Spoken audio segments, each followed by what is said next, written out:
Prime minister जनाब मनमोहन सिंह साहब के इंतकाल पर अपनी जानिब से, अपनी पार्टी की जानिब से उनके अफराद ख़ानदान को ताज़ियत पेश करता हूँ।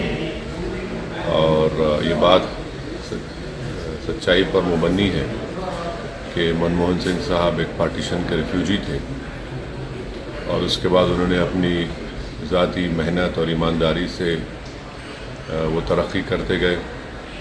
RBI के गवर्नर और फिर भारत के फाइनेंस मिनिस्टर, फिर 2004 में वो इस मुल्क के वज़ीर आज़म बने। और मेरा मानना यह है कि उनके दौरे वज़ारत उज़्मा में वो एक भारत का एक पहला वज़ीर आज़म था, प्रधानमंत्री था, जिसने मार्जिनलाइज कम्युनिटीज़ और ख़ास तौर से मुसलमानों को अपलिफ्ट करने के लिए, उनको हक़ दिलाने के लिए उन्होंने बहुत कोशिशें की। और उनके इंतकाल से यकीनन हमारे वतन अज़ीज़ ने अपने एक ख़ास सपूत को खोया है। मैं तमाम मुल्क जो आज गम में है, मैं उसमें शामिल हूँ। मनमोहन सिंह जी देश के वो प्रधानमंत्री जिन्होंने देश को दुनिया के जो आर्थिक रूप से मजबूती करने के लिए फैसले होते हैं,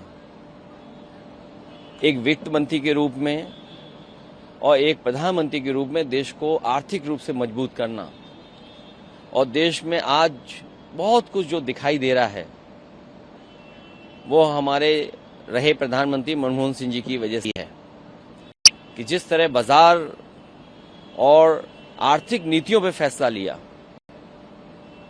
उसी का परिणाम यह है कि आज हम दुनिया में बराबर पे खड़े हैं। एक ऐसा नेता और एक ऐसा अधिकारी और एक ऐसे प्रधानमंत्री जहां जानकारी के साथ साथ अर्थशास्त्री भी थे।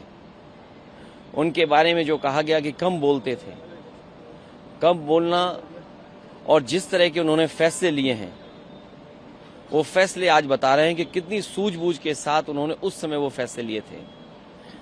देश को उन्होंने हर क्षेत्र में बहुत बड़े पैमाने पर बदलाव लाने के फैसले लिए हैं। पूरा देश आज दुखी भी है और उनके पुराने भाषण से लेकर के पुरानी चीज़ों को याद कर रहा है। देश के एक अच्छे प्रधानमंत्री के रूप में हमेशा वो याद किए जाएंगे। इतिहास के पन्नों में जरूर चले गए वो, लेकिन वो देश के एक अच्छे प्रधानमंत्री के रूप में हमेशा जाने जाएंगे।